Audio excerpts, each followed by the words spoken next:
通信制高校の私立と公立の違いは？こんにちは、通信制高校ナビのナビスケです。今日は通信制高校の私立と公立の違いについて説明します。授業料の違いだけじゃないんですか？確かに授業料は違いますね。それ以外にもいくつか違いはありますよ。それでは説明していきましょう。さっき話していたように、まず学費が大きく違いますね。通信制高校では卒業のために単位を取得していくんですが、1単位ごとの金額は全然違うんです。単位ごとの金額がもう違うの？公立は比較的安く、1単位あたり180円から1200円ほどです。卒業するのに必要な分を合計してもおよそ10万円ほどに収まります。じゃあ私立はどうなんですか？私立の場合は1単位あたり5000円から1万2000円ほどなんです。卒業に必要な合計額はおよそ40万円ほど、公立の4倍はかかってしまう計算ですね。私立は学費が高いって本当なんだ。ちなみに国からの補助金も存在するんですよ。世帯収入によっては最大1万2030円まで支給されます。つまり単位取得にかかる費用は公立では無料になるんです。無料？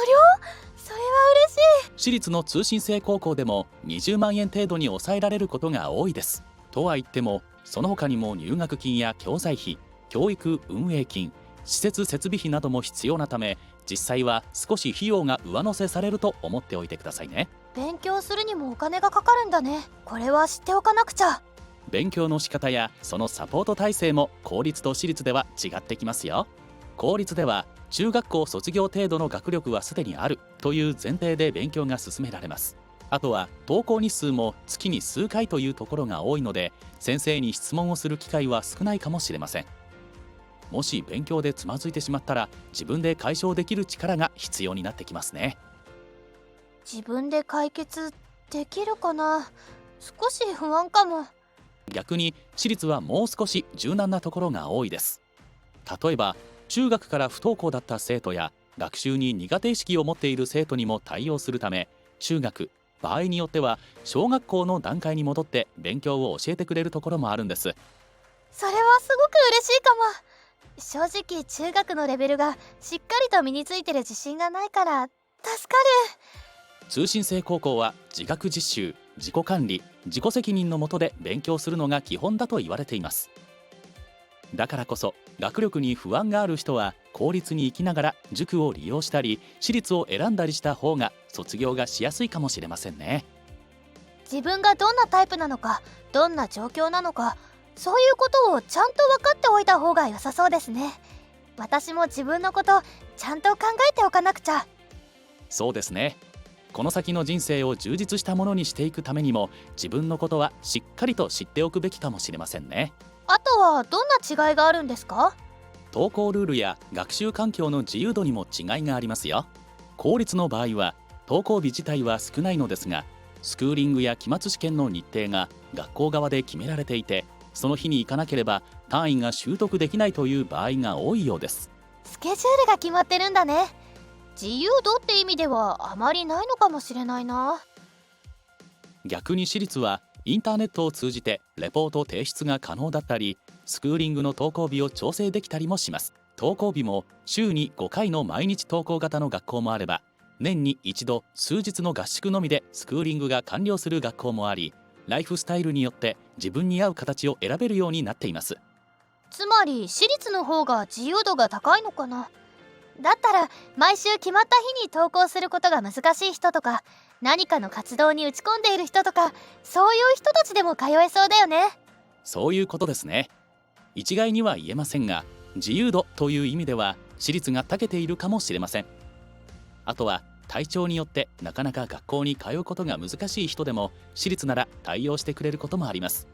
そういった柔軟性が私立の強みですね。行事とか部活動、その他の学習とか、そういう面での違いもあるのかな。そうですね。そういった違いもありますよ。公立の場合は見学旅行や文化祭、部活動といった生徒同士が触れ合える行事が行われます。ちなみにこのような行事に参加することでスクーリングとしての単位としても認められるようになっていますよ。行事に参加すれば単位がもらえるの？それは嬉しい。友達もできそう。私立の場合は公立同様の行事ももちろん存在します。あとは追加で普段のスクーリングでも専門的な科目や資格取得を目指すコースなどが用意されている学校も存在するんです。就職を考えている人なら簿記や秘書検定、マナー研修などがいいですね。一方で大学受験を目指す人なら受験勉強を教えてくれるコースもあります。他にも美容や調理といったコースを取れば提携している専門学校にスムーズに入れることもありますよ。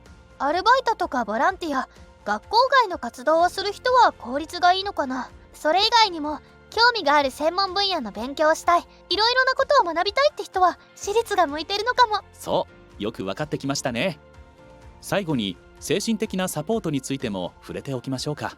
公立においてはサポートが全くないわけではありませんが、カウンセラーなどが常駐している学校は少ないようです。私立の場合はカウンセラーを決まった曜日に設置するなど精神的なサポートを用意している学校も多いようです。こうしたサポート体制にも違いが現れますね。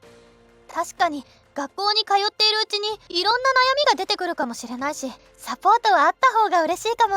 あとは提携するサポート校などを利用することで発達障害や学習障害による学力不足などにも適切な指導をしてくれる学校が増えてきています。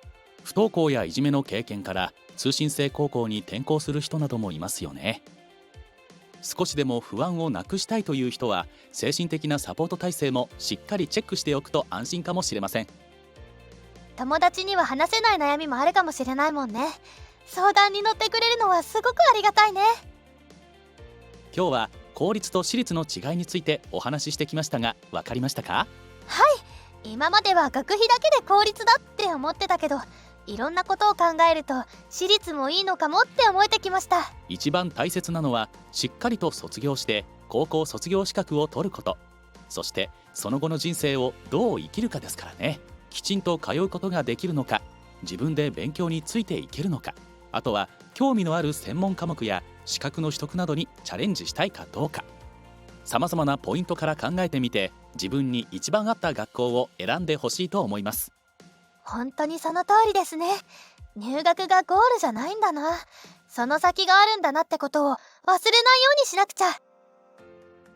そう思ってくれたなら今日はとても意義のある時間でしたね。またわからないこと、知りたいことがあればいつでも来てください。ありがとうございます。